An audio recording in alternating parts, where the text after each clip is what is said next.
Welcome to my guide on how to start Warframe. Episode 1 is your journey from Vor's Prize to the Xoris at either Mastery Rank 4 or the Saturn Junction on Jupiter. This video series is made alongside my stream series called Speedrunning the New War, where I play through most of the entire game live so you can see how long it really takes.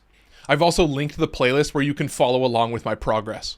These shorter videos will be a breakdown of larger phases within my journey to beat the new war. I'm making this video after part 17 of the stream series, where I now have a full loadout and I'm absolutely steamrolling the operator quests and the star chart. But that's all for next episode. Today we're going to break down how I got to Mastery Rank 4 while also working towards a top tier rifle and pistol kit gun from Fortuna. These shorter videos are also a way for me to evaluate my own choices and where you guys can save some time. The first choice you'll make is a starter Warframe. Excalibur has the highest health and armor but much lower shields. Volt has the highest health and shields but low armor. And Mag has the highest shields and energy but low health. But after playing for a while, I still built Excalibur to get most defense from shield regen, so feel free to choose the one that sounds the coolest to you. Excalibur's Exalted Blade does a lot of damage. Volt makes the game easier with speed and a shield, and Mag has a lot of powers to control the battle and deal with lots of enemies. I chose Skana, Lado, and Bratton as my starter weapons. The only one that I would call mandatory is Skana because it's all slash damage, but early on I think bow will work just fine. Lado and Kunai are the pistol choices. I chose Lado mostly because it's a brainless pistol, while Kunai has projectile physics but does have more damage. Bratton and Paris are the rifle choices, and once again, Bratton is as simple as it gets for a full auto, with incredibly average damage, but if you're accurate, the Paris headshots can put in work. It only took me 7 episodes to level up only the weapons you can buy with credits, which is all the Mark 1 weapons, their better variants, and a few others. That was enough to get me to Master Rank 4 by playing only Fortuna and Plains of Eidolon bounties. Episode 1 was purely Vor's Prize from start to finish, which is designed to walk you through the basic mechanics of Warframe. But thankfully, these early missions will also award you with a large amount of the starter mods you'll need for your Warframe and a few others for your weapons. You'll acquire your health, shield, and armor mods, along with energy maximum and the main ability stat mods for your strength, range, and duration. You'll also get the base damage mods for all 3 weapon classes, along with Fury for melee attack speed. I was also lucky enough to get a pistol mod for 90% fire damage called Heated Charge, as well as a melee mod for 90% Toxin called Fever Strike, which really helped me. But at the start, you won't be able to install any of these mods because your gear is too low level. Luckily, your Warframe will always level up no matter how you play, so start with either your health or shield mod, depending on which frame you chose. And that's Vor's Prize, the start of the game. In episode 2 of my series, I tackled the Plains of Eidolon quest, as well as completing the Venus Junction. Saya's Vigil, the intro quest for Plains of Eidolon, took me about 30 to 40 minutes to complete on stream.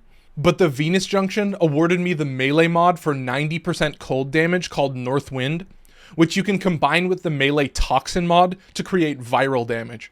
The viral damage status effect increases damage dealt to health up to 325% at 10 stacks. We'll be going over this again in another video. After that, I played a few of the level 1 bounties on Cetus just to get the ball rolling. I was lucky enough to get the melee crit chance mod called True Steel, along with the melee status chance mod called Melee Prowess. But I would say the status chance mod will be a better choice to start, because with Skana, you're almost guaranteed to proc slash status because of the physical damage spread being almost 100% slash. That slash proc deals damage over time that bypasses armor, but not shields. And finally, I ended the stream by completing the Master Rank 2 test, because my starter gear had already leveled up enough to get me to that milestone. And obviously, make sure to level all your gear to the max level of 30. Episode 3 was of course Fortuna, and it was a little bit shorter, but I did get some really good mods. While doing the Venus Spy mission to unlock Fortuna, I got Vicious Frost, which is a melee cold damage mod that's cheaper than North Wind, with a little lower damage but extra status chance. While completing the quest, I also got the melee critical damage mod called Organ Shatter, and the rifle mod for 90% Toxin called Infected Clip. We'll go over Fortuna a little bit later. Now, episode 4 is an important one because this is where my streams and the video will split. This was all about Dveri, but it's important to talk about why you may want to unlock Dveri and what you'll get from it. The entire hour-and-a-half stream was devoted just to completing the Dveri quest. But the initial reason for why I started Dveri is different from yours. I started Dveri because at first I wanted Kullervo to be the frame I used for the rest of the series. Obviously everyone got Caliban for free, so that changed immediately. But when I was talking to chat, they helped me realize that going out of my way to get Kullervo would take way longer than just following the operator quest until you get Excalibur Umbra, which I'll talk about in a later video. But Dveri is still worth it for the simple fact that once you have access to the normal circuit, not only can you farm normal frames, but also there's a very low chance that the normal circuit can offer a mod like Barrel Diffusion, allowing you to avoid some very awful farms.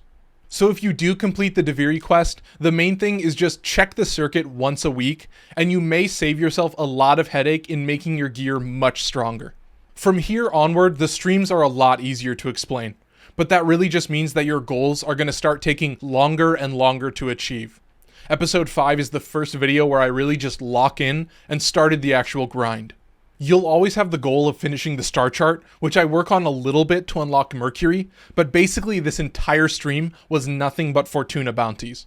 We're going to talk more about these bounties in future videos, but the main reason I'm focusing so much on Fortuna bounties when I could definitely just be completing the star chart is because I can work towards some really OP kit guns, but those will also require rank 3 in Plains of Eidolon. Hitting rank 4 in Fortuna grants access to a kit gun loader called Splat. There are other choices at rank 3, but this loader has the maximum crit chance and magazine size. Then you combine that loader with the Tombfinger Chamber and the Shrewd primary grip, and you have a 6 meter AoE with 95% crit chance that's just fast enough to not necessarily need a fire rate mod. I'm sure you can make other choices that are easier to get, especially considering how quickly I get to Master Rank 4, but when I was prepping for the stream, I landed on this setup to give me a loadout that doesn't care about Mastery Rank, and then immediately steamroll the rest of the game. But regardless, from here on out, most of what I played was just farming Fortuna standing. There were some moments where I did Dveri to get Kullervo's Bane, so you can obviously skip that and save a little time. Overall, letting squads carry me through the higher level bounties where I basically can't help at all boosted my levels quick enough to master all of the starter weapons that only cost credits. This is the part where the streams and the gameplay in general will get a little more boring. Acquiring the parts for the kit gun will require rank 4 in Fortuna and rank 3 in Plains of Eidolon, so if you've already farmed your daily standing limit, you can pretty easily cruise through the first couple planets in the star chart with just your starter gear. After I finished my Fortuna standing, I just worked towards Mars and Mercury. Obviously the planet junctions grant rewards as well, so thankfully you're not stuck only doing one thing. I hope it's pretty clear that you're working towards a few basic things all at the same time, so what goal you focus on and how you play through the start of the game is actually pretty open. Enemies will start getting higher level around Jupiter and Saturn, so there's not a lot stopping you from focusing only on the star chart to get the Xoris and choosing guns that are simpler to get. But we've made it. Episode 7 is completely devoted to the Deadlock Protocol, and of course, the Xoris. I want you to see that this weapon is your goal, but the path you take to get it can be completely different. I chose to farm kit guns, but that's definitely a personal choice, so I don't think it's necessary, and it may not even be very practical, considering that once you have the Xoris, that will almost always be your main DPS. This series was started long before Kome, but I think the Higasa could work pretty well as long as you have the Xoris as your go-to. So this is a great chance to get involved in the comments. Now the main thing with this video is the playlist will have episode 1 through 7 and the starter episode where I explain my strategy before starting. I've included the important stuff mainly from the first couple episodes to get you started, so the streams are mostly there so you can play along with me. But episode 7 is really something special. If you want a pretty blatant example of how much of a power jump the Xoris really is, just watch the back half of that stream, but mainly the first mission I ever play with an unmodded Xoris. Next episode we'll be going more in depth on the grind to get a rifle and pistol kit gun. Thanks for watching. If you enjoy Warframe or maybe this video makes you want to try, I stream Monday through Thursday at 7 PM Pacific time with tutorial style videos going up on Saturday. Feel free to pop into chat and ask all the questions you have live.